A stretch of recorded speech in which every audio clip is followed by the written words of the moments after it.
Oi, queridos alunos, cá está o professor Renê mais uma vez com vocês, hoje para a gente começar uma série de aulas sobre programa de saúde, ok? Programa de saúde direcionado para o Enem e para os vestibulares tradicionais, logicamente, né?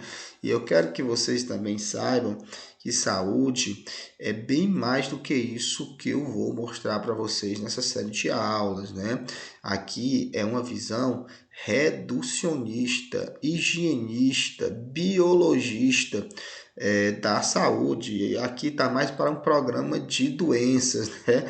A saúde é algo extremamente mais complexo do que isso que eu vou mostrar no decorrer dessas aulas, visto que a saúde é uma tristeza você diminuir a saúde a uma visão higienista, biologista, né?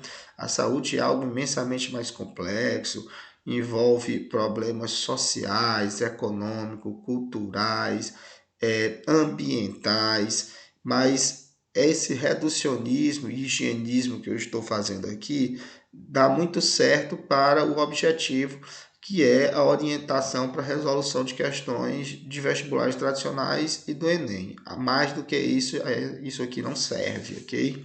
Mas enfim, depois dessas considerações iniciais, vamos para o primeiro slide. Então, já nesse primeiro slide, aí surge uma dúvida, né? Uma dúvida aí corriqueira, comum do dia a dia dos alunos pré-vestibulandos. O que saber de doenças para o Enem e vestibulares? Eu costumo dizer aí na minha jornada de 15 anos de professor, né? Onde boa parte em cursinhos e terceiros anos, né? Que tem três coisas que é de fundamental importância que vocês saibam sobre doenças para o vestibular tradicional e para o Enem, né? Que é o causador, né? O agente causativo. Ou seja, se a doença é causada por um vírus, né? É uma virose, uma protozoose, uma bacteriose, é uma micose ou uma eumintose, né? Ou eumintíase, né? Então, eu acho assim, inclusive, muito triste quando o aluno chega ao terceiro ano, a um pré-vestibular preparatório, e não sabe, pelo menos, quem é o agente causativo, né? Então, ou seja, o mínimo que o aluno tem que saber é, ao falar de raiva, saber que a raiva ou hidrofobia é uma virose.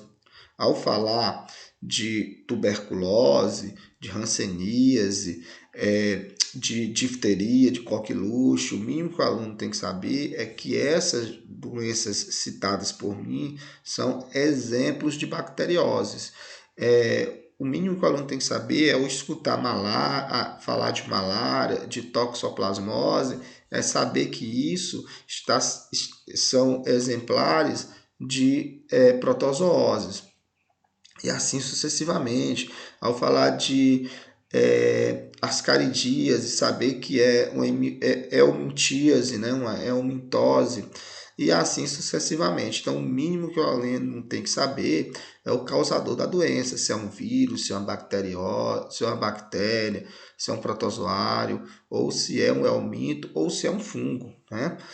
Mas algo que o vestibular também quer de você é que você saiba a forma de transmissão. Ou seja, se aquela doença é transmitida pessoa a pessoa, ou se é transmitida de forma fecal oral, ou se é transmitida, se é uma IST, né, se é uma infecção sexualmente transmissível, ou se envolve algum vetor, né, ou seja, é através de picada de insetos, ou pode ser também, por exemplo, através de um animal contaminado, né, uma zoonose. Então, a forma de transmissão também é muito importante que você saiba. Inclusive, se você sabe a forma de transmissão, você pode inferir a profilaxia. Isso é verdade. Vou mostrar para você nessa aula ainda como isso é verdade. E o vestibular, o Enem também quer que você saiba sobre a profilaxia, sobre a prevenção. Se você sabe a transmissão, você sabe a prevenção. Tem um elo direto, né? Uma ligação direta entre uma coisa e outra, né? Então, para cada forma de transmissão, tem suas respectivas profilaxia, prevenções mais eficientes, ok? Visto isso, professor, e os sintomas? Os sintomas não é tão necessário você saber, né? O vestibular quer que você saiba o causador, a forma de transmissão e as suas respectivas profilaxias. Os sintomas só é necessário você saber caso aqueles sintomas sejam muito característicos da doença, né? Como, por exemplo, na malária. A malária se caracteriza por acesso febril em períodos regulares, né? Cada 48 horas, a cada 72 horas. É uma característica da doença, o sintoma é muito característico da doença, aí é bom você saber. Mas, em via de regra, o importante é saber o causador, a transmissão e a profilaxia. Então, visto isso, vamos avançar nessa ideia aí de programa de saúde para o Enem e para o vestibular, logicamente.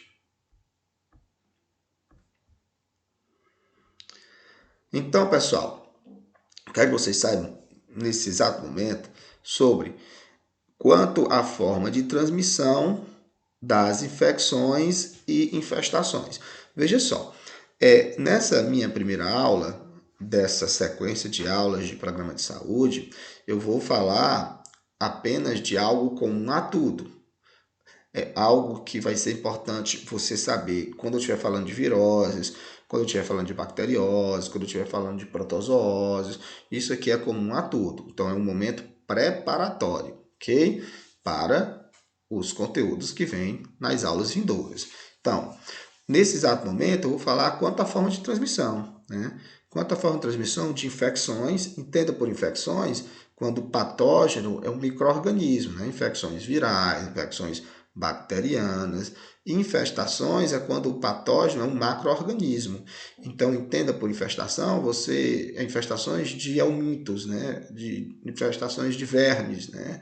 Como, por exemplo, de tênia, de lombriga, né? De ascaris lumbricoides e outros exemplares que você possa imaginar.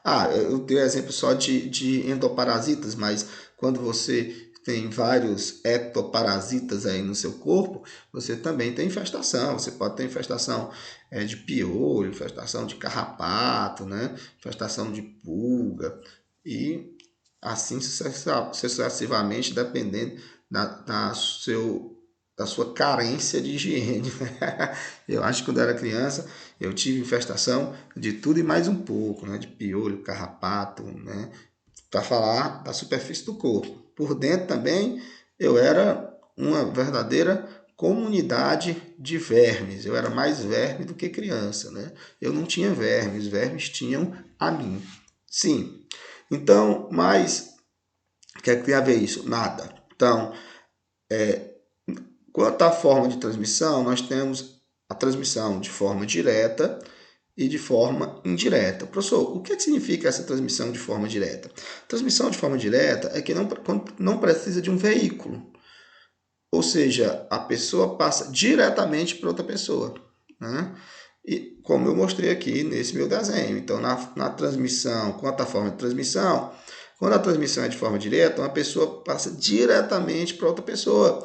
Como, por exemplo, quando a transmissão é pessoa a pessoa através das vias aéreas, como, por exemplo, na gripe, no resfriado, na cachumba, catapora, difteria, coqueluche, tuberculose, pneumonia.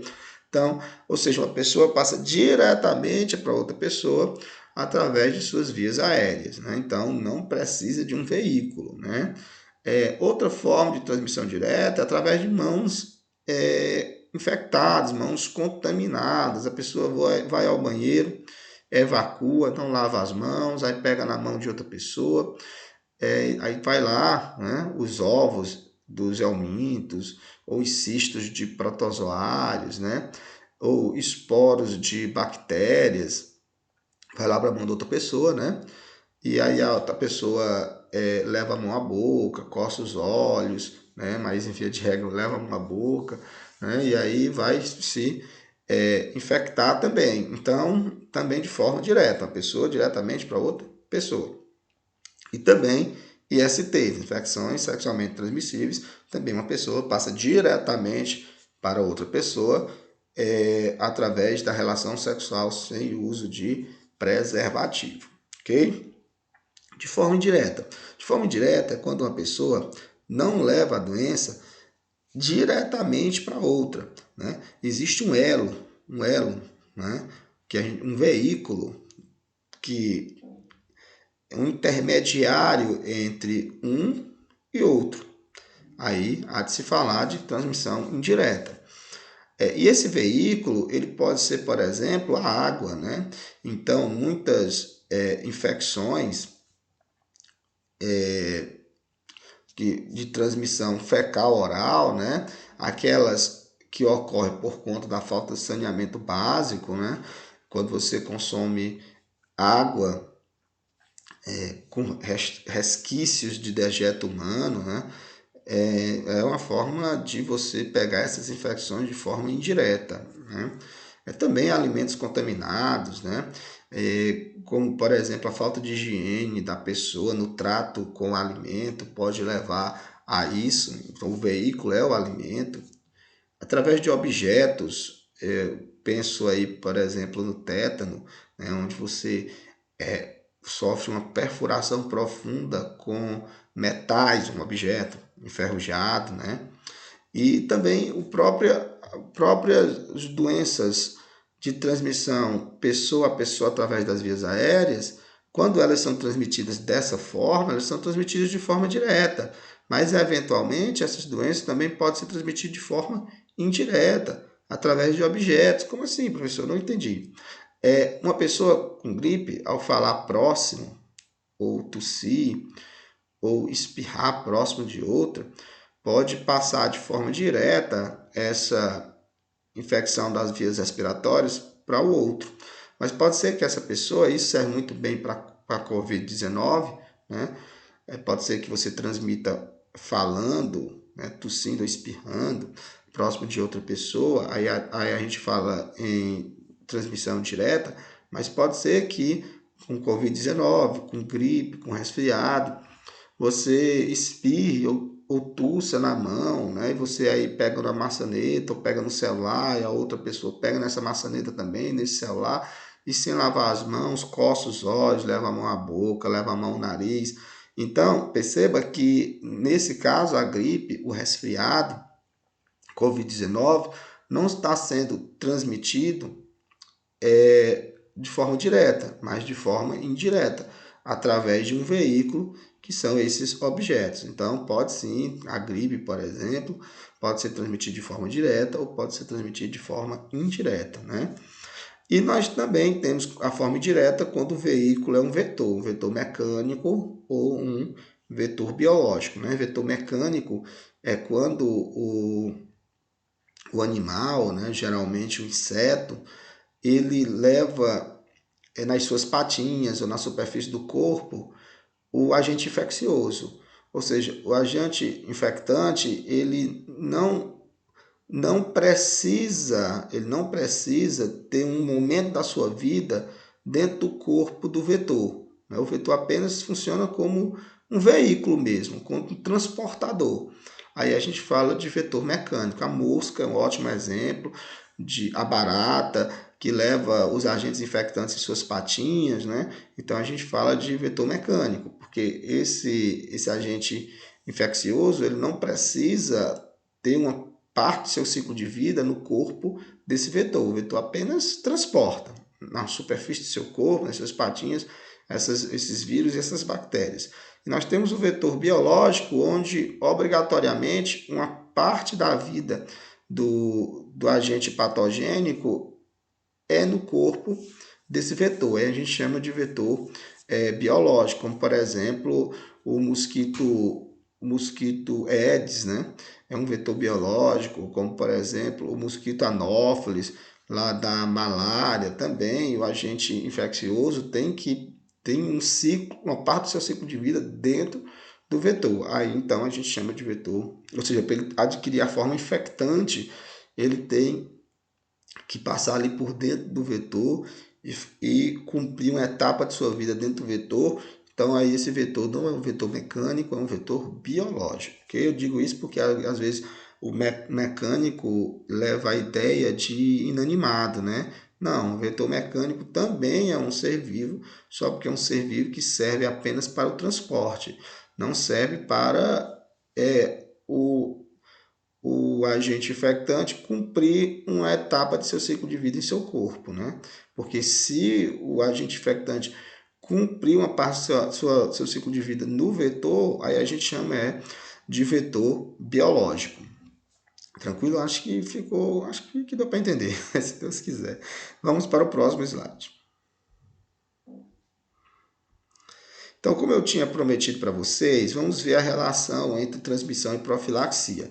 Até porque eu disse para vocês, repetindo, né, que o vestibular e o Enem quer basicamente três coisas de vocês. Você saiba o agente causativo, né, vírus, bactéria, protozoário, fungo, é o minto, né, a forma de transmissão e a prevenção. E se você sabe a forma de transmissão, você pode inferir a profilaxia, a prevenção. Vamos ver como isso é verdade. Relação entre transmissão e profilaxia. Então, isso, como eu disse, serve para todas as futuras aulas, quando a gente for falar de virose, bacteriose, protozoose, isso aqui serve para tudo, né? Inclusive para, obviamente, para as eumintíase, né? Para as eumitoses. Então, transmissão e profilaxia. Quando a transmissão é pessoa a pessoa através das vias aéreas. Então, ou seja, quando eu estou falando disso, eu estou falando da gripe, resfriado, difteria, né, cachumba, né, tuberculose, coqueluche. Então, todas as doenças cuja transmissão é pessoa a pessoa através das vias aéreas, a profilaxia, a prevenção é evitar locais fechados, pouco ventilados e aglomerado de pessoas, ok? Então, por isso que são doenças que são muito corriqueiras no ambiente escolar, porque o ambiente escolar é justamente isso que eu acabei de citar, é um local fechado, é um local pouco ventilado, lá em via de regra há aglomerado de pessoas, ok? Então, e também por isso que no inverno existe maior frequência dessas doenças, que no inverno as pessoas tendem a ficar mais dentro de casa, mais recluso, mais em locais fechados e a proximidade de uma pessoa com a outra favorece essa forma de transmissão. Professor, e quando a transmissão é fecal oral, né? Ou seja, quando dejetos humanos, né? Dejetos humanos, ou resquícios de dejetos humanos vão parar na água e no alimento que você vai consumir. Então, logicamente que a forma de profilaxia para essas doenças, como a hepatite A e hepatite E, que mais? A poliomielite ou paralisia infantil, a febre tifoide, muitas eumintíases, né? Então, professor, como evitá-las? Hábitos de higiene alimentar, ou seja, após evacuar, lavar as mãos, os frutos e as hortaliças que você consome cru, lavar bem com água potável ou de preferência colocar em solução com hipoclorito de sódio durante 30 minutos, né? Além de hábitos de higiene alimentar, a gente precisa também de saneamento básico. O saneamento básico aí foge à nossa vontade, né? À vontade do poder público. O saneamento básico é bastante importante. A gente imaginar que cerca de 60% do Brasil não é saneado, a gente entende agora por que essas doenças são tão corriqueiras e comuns aí na nossa sociedade brasileira, ok? Os hábitos de higiene alimentar também está muito relacionado, inclusive, com o grau de escolaridade, né? Pessoas com escolaridade maior têm mais frequentemente, né, esses hábitos no dia a dia. Consequentemente, diminui a chance de eventualmente ter uma ou outra dessas doenças de transmissão fecal oral, ok? Mas o saneamento básico deveres é bastante importante.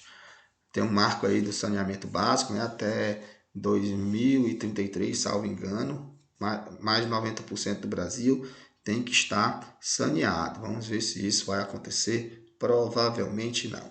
Vamos para o próximo slide.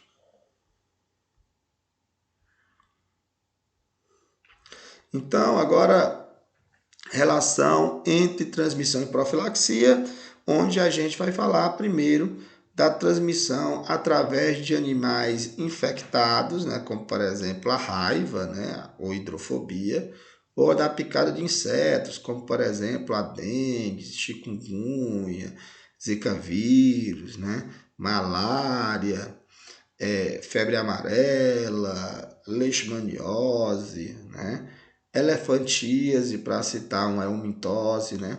Então veja, quando é através de animais infectados ou da picada de insetos, como proceder à profilaxia? É manter-se distante de animais infectados, né?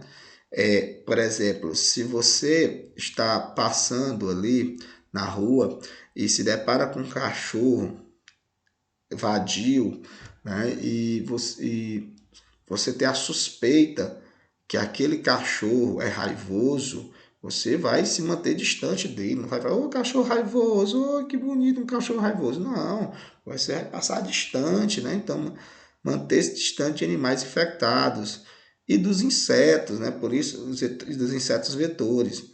Por isso que você utiliza repelente, o vestibular gosta assim dessas referências, né? Utilizar repelente, tela nas janelas, tela nas portas, né? Dormir com cortinado, tudo isso é no sentido de se manter distante desse tal vetor de transmissão, ok? E também eliminar os animais infectados, por isso que existe aí o centro de zoonose, né? Oferece a carrocinha para recolher os cães vadios e aqueles que eventualmente estiverem infectados, eles são aí sacrificados, né? Ou eutanasiados. Veja só. E nós temos também manter-se distante ou eliminar os insetos vetores, por isso que o carro também do centro de zoonose, salvo engano, ele passa também com aquela fumacinha, né? Para matar os mosquitos, né, vetores de transmissão. Também a gente é orientado a não deixar água parada na casa da gente, né, porque a água parada é ótimo para muitos desses vetores fazer a postura dos seus ovos. Onde dos ovos saem larvas aquáticas, né? Eles são insetos holometábolos. Então, se você não deixa essa água parada, você vai diminuir a nova população, né, desses vetores de transmissão. Então, você está diminuindo a população, porque você está diminuindo a possibilidade deles colocarem na natureza novos exemplares, né, já que não tem água parada para eles fazerem a postura de seus ovos. Olha, e por último a gente tem as infecções sexualmente transmissíveis. Logicamente que quando se fala de infecções sexualmente transmissíveis, né, onde a mais famosa é a AIDS, né, mas nós temos outras também bastante relevantes, como a própria hepatite C. Nós temos também, para sair das viroses e para bacterioses, nós temos a gonorreia, a sífilis, que é uma doença sistêmica, né? Apesar de começar na região genital, mas ela é sistêmica. Então, enfim, nós temos vários ISTs. E como evitá-las, né? Logicamente, que evitar a promiscuidade sexual, ou seja, uma vez iniciada a vida sexual, buscar parceiro fixo, né? Não ser promíscuo nas suas relações sexuais, né? E também, principalmente, utilizar preservativo, que além de evitar uma gravidez indesejável na adolescência, que pode mudar todo o rumo de sua vida, também preserva você de muitas dessas doenças cuja forma de transmissão é durante a cópula, o coito, a relação sexual, né, sem as devidas precauções. Então, último slide de nossa interferência, né, de hoje, e a gente encerra essa primeira aula de várias aulas sobre programa de saúde. Eu sinto muito triste quando eu falo que essas aulas são de programa de saúde, porque na verdade elas são de programa de doença.